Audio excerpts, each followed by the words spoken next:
పటాకా ఏదోలో రెడీరా 1 2 3 తెలుపు నలుపు రెండు ఎరుపు మూడు పసుపు నాలుగు బులుగు ఐదు చిచి నా ఆయుష్ 5 సంవత్సరాలు కట్టు రే ఆ కట్టెలు తింటాను రోయ్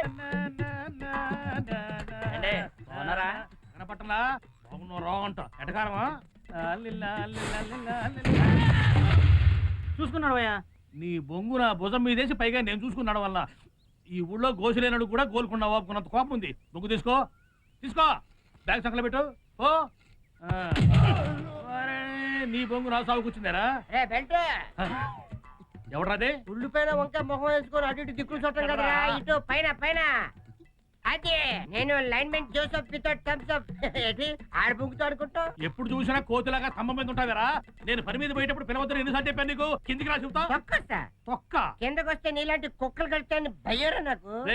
నీకు విషయం తెలుసా ఏంటది ఇవాళ పొద్దున్న మీ బాస్ కి కృష్ణాష్టమి సందర్భంగా టికెట్ లేకుండా ఏదో స్పెషల్ దర్శనం జరిగిందంట స్పెషల్ దర్శనమా అది టికెట్ లేకుండా పొద్దున్నే నాయుడు గారింటికి వెళ్దాం అనుకుని ఆగిపోయాను అబ్బా భలే మిస్ అయిపోయానే తొందరగా పోదాం ఆఖరి చూపను తప్పుతుందేమో క్షమించమ్మాయి చూసుకోకుండా గుద్దాను పర్వాలేదులేండి ఈసారి చూసుకొని కుద్దండి అమ్మ నా గుద్దుడు లక్ష్మణు అయ్యి బాబు ఇద్దరికి అర్థం అయిపోయింది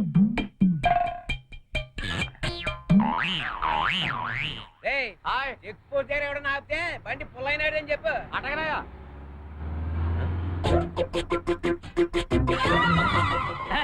ఇంత నిజమైన పనులు ఏంటండి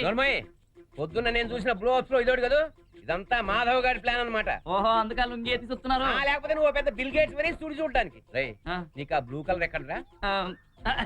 పండకి కొత్త ప్యాంట్ వేసుకున్నాను కదండి ఆ ప్యాంట్ రంగు సీటు కంటిందండి నా దగ్గర కలర్స్ మార్చకు నేను సైజ్ తో సహా చూసాను నమస్తే రాయుడు గారు ఏంటి వాళ్ళు చాలా చలాకీగా ఉన్నారు మోషన్ కాక నాకు మాత్రం అయింది ఏంటి అవును మీకేంటి పొద్దున్నే టికెట్ లేకుండా స్పెషల్ దర్శనం అయిందంట ఈ విషయం నీ దాకా వచ్చిందా నా దాకా రాబట్టి మీ దాకా వచ్చానండి అదేదో మాకు చూపించొచ్చుగా రా చూపిస్తా నువ్వు ఇక్కడి నుంచి కదిలేవంటే కాళ్ళు ఎరగొట్టి భుజానేస్తా లోపలికి రా పదాన్ని లోపలికి వెళ్తాడేంటి టికెట్ మనకి టికెట్ ఉండదులే వీడైపోయాడు నరకం నరకం పొద్దున్నే ఇలాంటి నరకాలు 5 చూశాను 5 చూసారా 5 నరకాలు చూసి ఎలా తట్టుకున్నారండి నరకాలు చూపించిన వాళ్ళని నరుకుదామనే వెతుకుతున్నాను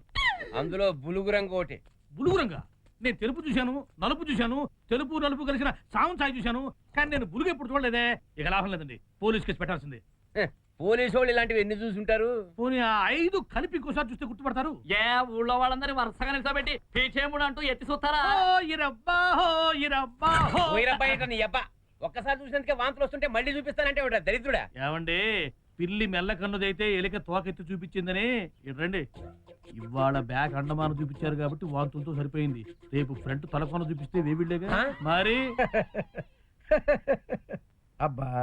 మరీ డైరెక్ట్ గా అది చూపించారని ఎఫ్ఐఆర్ లో ఎలా రాయమంటారండి డైరెక్ట్ గా అది చూపించాడని రాయడానికి వీలు లేకపోతే ఇండైరెక్ట్ గా డిక్కీ చూపించాడని రాయండి చూడండి ఇక్కడ పెట్టి కేసులు గానీ డిక్కీ కేసులు రాయరు ఏమయ్యా రాయడానికే నీకంత స్వయంగా ఉంటే స్వయంగా చూసిన వాడిని నేనెంత గుండె రాయి చేసుకున్నాను ఆలోచించు అయినా బూతులు రాయలేని వాడివి బూతులు మాట్లాడలేని వాడివి నీకెవడిచ్చాడయ్యా పోలీసు ఉద్యోగం సార్ పోలీసుల్లో బూత్ మంత్రులు కాదు నీతి మంత్రులు కూడా ఉంటారు వాళ్ళు ఏదో సరదాగా చేశారు ఏదో చూసి చూడట్టు వదిలేండి సార్ చూసిన తర్వాత చూడనట్టు ఎలా వదలమయ్యా పోనీ ఏదో కేసు పెట్టి లోపల చూసి వాళ్ళ బ్యాక్ సీట్లు బ్రేక్ అయిన దాకా కొట్టారంటే ఎంత తీసుకుంటారో చెప్పండి ఏమండి మీ నెక్ బ్రేక్ అయిందని ఊళ్ళో వాళ్ళకి కూడా ఏదో ఒకటి బ్రేక్ అవ్వాలా ఇది పోలీస్ స్టేషన్ మటన్ మార్కెట్ కాదు మరి లేకపోతే ఎవరు రికమెండేషన్ ఎవరో చెప్పండి చంద్రబాబు నాయుడికి ఫోన్ చేయమంటారా హైదరాబాద్ స్టీడీ కోడ్ అంతా తెలుసా ఆయన తెలుసు